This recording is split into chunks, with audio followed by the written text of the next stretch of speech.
ನಾನೇನಿಲ್ಲ sir, ನಮ್ಮಲ್ಲಿ ಒಬ್ಬಿದ್ದ N Satish ಅಂತ.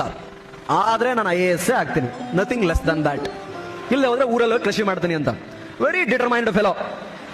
ಅವನು ಬರದ IRS IT ಆಯ್ತು. He didn't join. He went back to Godavari district, started farming. Today he is a successful farmer. IRS ಸಿಕ್ಕರು ಹೋಗದೆ ವಾಪಸ್ ನನಗೆ ಬೇಕಾದ್ರೆ IAS, I want this, if not this nothing else. ಇದು ಸಿಗದೆ ಹೋದ್ರೆ ನನಗೇನು ಬೇಡ ಅಂತ ವಾಪಸ್ ಈ went back. He is doing farming. 1 ಎಕರೆಗೆ 6 ಲಕ್ಷ ಆದಾಯ ತೆಗಿತಾನೆ. 120 ಎಕರೆ ಇದೆ.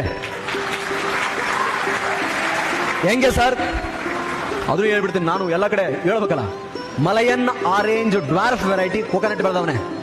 120 ಎಕರೆ ಕೇವಲ 3 ಜನರಿಂದ ಕಂಪ್ಲೀಟ್ ಮೇಂಟೈನ್ ಮಾಡ್ತಾನೆ.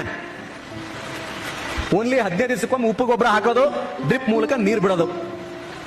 1 ಎಕರೆಗೆ ಖರ್ಚೆಲ್ಲ ತೆಗೆದು 4 ಲಕ್ಷ ಉಳಿಲಿ. ಎಷ್ಟಾಯ್ತು? 120 ಎಕರೆಗ. There is no tax. ನನಗೆ ಅವಾಗ ಅನಿಸ್ತಾ ಇದೆ ನಾನು ಹಂಗೆ ಮಾಡಬೇಕು ಅಂತ.